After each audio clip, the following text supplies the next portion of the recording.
being something that relates to what let them survive. There's almost no statues like this that I've seen, or very, very few, where it's something very common, very mundane, the milling of a crop that sustains you. Now, coming back to the kings, this is one of my favorite things because, you know, as a wheat breeder, you gotta sort of raise the flag for the hometown team, and we're gonna talk about the domestication of wheat as an example. But this quote's beautiful. History celebrates the battlefields whereupon we meet our death, but scorns to speak of the plowed fields whereby we thrive. It knows the names of the king's bastard, but cannot tell us the origin of wheat. That is the way of human folly. And what's interesting about that, that's true. Okay? I mean, you probably know more about the king's bastards, and you know, that's an accident of birth, you might say, than you know about one of the major crops that feeds you. So,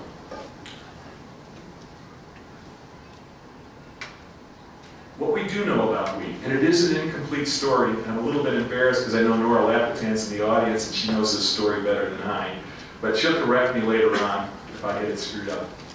About 60 million years ago, there was a progenitor from Oegiae that then evolved about 35 million years ago into the progenitor of wheat. We have no clue what that is. It's been lost, or it's evolved to something that has no recognition relative to what it was 35 million years ago. Okay? Now from that, we went through what was called divergent evolution. And the family of wheat is remarkable to me, okay? Maybe, I think it's more than just guys that work with it. It evolved the bee genome, for which we don't know what that genome is. We don't know its progenitor, okay? But about 1 million years ago, the A genome, which is Triticum monococcum or Boeticum, evolved, okay? It also evolved the C genome, it evolved the D genome. Now that's about 2.5 to 4.5 million years ago, okay? And that's the D genome of wheat. But then it also evolved into other species that you might have heard of. It evolved into the H genome, which became barley. That was about 11 million years ago. It evolved into the rye genome, which is about 7 million years ago, okay? So from this one progenitor, we had all this divergent evolution. But evolution is kind of a remarkable thing. It doesn't always diverge. It can converge. And so somewhere between 500,000 and 250,000 years ago, the B genome and the A genome had a natural hybridization occur. And that became the AB genome. That became Triticum dictycoides. That's the tetraploid wheat that became the durum wheat. Now, how many of you eat spaghetti? Okay. That's the wheat you eat. Okay? That's the pasta wheat. Now, only about 8,000 years ago, the Triticum dictycoides spontaneously hybridized with the D genome to form bread wheat. Okay? Now, bread wheat's what you make your breads out of, your pastries, your pie crusts, your ice cream cones, that sort of thing. Okay? So now you have a pretty good idea of that. Now, what's interesting to me is that's about the time that recorded history began, right? So that's very recently.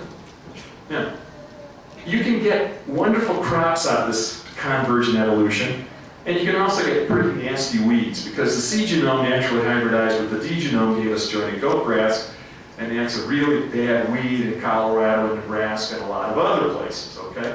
So you get some winners and you get some ones you wish you didn't have, okay? But the other thing is, it's not as if it stopped. About 130 years ago, the durum wheats hybridized with rye to form triticale. So that's a species that's only been around for about 130 years. So it's got a lot of birthing pains, you might say, but this convergent evolution continues. This is a map of where the original diploid progenitors of wheat came from. That would be eastern Turkey, part of Syria, part of Iraq, and part of Iran. Needless to say, we don't do a lot of germplasm collections right now. But to be honest with you, I have been to Syria. It's a beautiful country, and recently, and it's a very lovely place to visit. Turkey the same way. And hopefully in the future we'll be able to visit some of the other places a little easier too. Now, I thought you may have never seen what a wild species looks like in the field, okay? This happens to be the occupied territories, the Golan Heights, formerly Syria, currently in Israel, okay? And this is what a field of grass looks like. But that grass is Triticum dictycoides. That's the progenitor of durum wheat. And you can see you also have the wild species of oats there, the Avena species.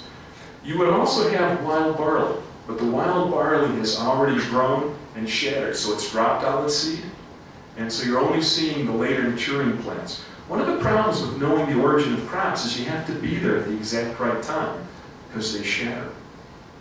Now, if you look at how many heads are here, okay, what you'll discover is there are more seeds of Triticum dictycoides planted in that field than any commercial wheat grower would plant in their fields today.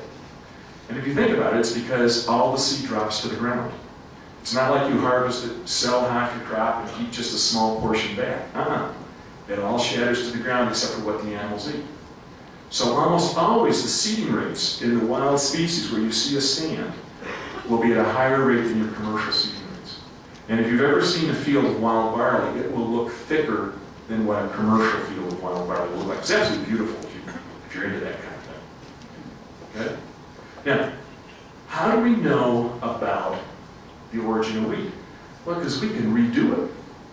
And it's really cool. Okay? Now, we don't know the bee genome, okay?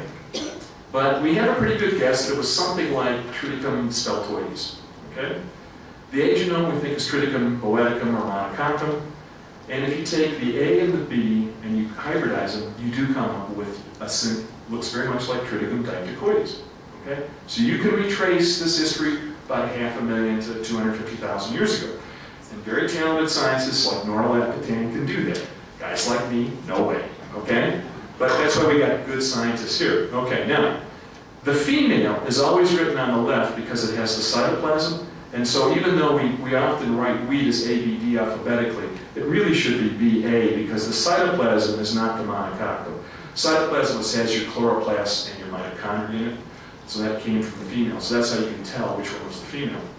Now, if you cross the Triticum dictycoides to Tauschii, which is the D genome, you will get common wheat, okay?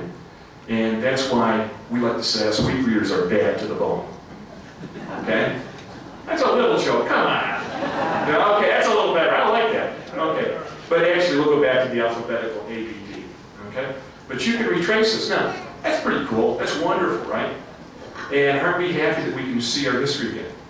Well, what I've actually just shown you is a highway. I've shown you a highway where we can take tetraploid wheat, add the D genome, and make new bread wheats.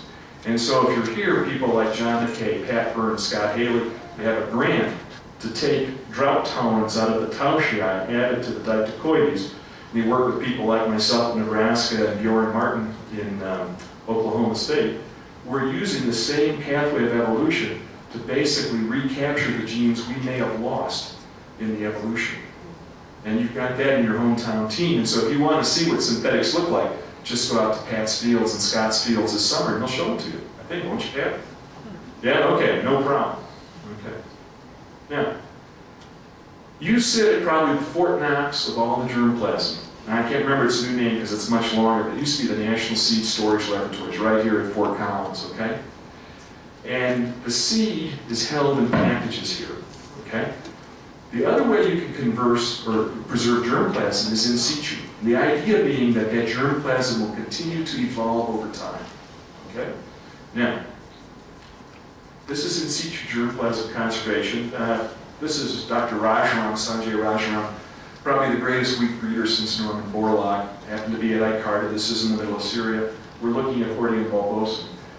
And so the question is, should you have in situ germplasm, which continues to evolve, or should you have packeted germplasm, which is sort of like a snapshot in time and hill? And the answer is you need both. And the reason why you need both, which just came home to roost very quickly, is this is a small island. It's in Aleppo, Syria. What's going to happen when climate change occurs? That climate will change. And so even though it was the origin of barley for maybe 10, 15, well, for hundreds of thousands, for millions of years, that may completely have a new climate. We have no clue what it's going to be. And so you have to preserve it in seed if you can, and you have to preserve it in situ. Both are important. I'd like to show you a little bit about barley. You don't get to see it. Most of you drink it in a liquefied version, I'm guessing. Some of you have it in soups, and some of you have it in other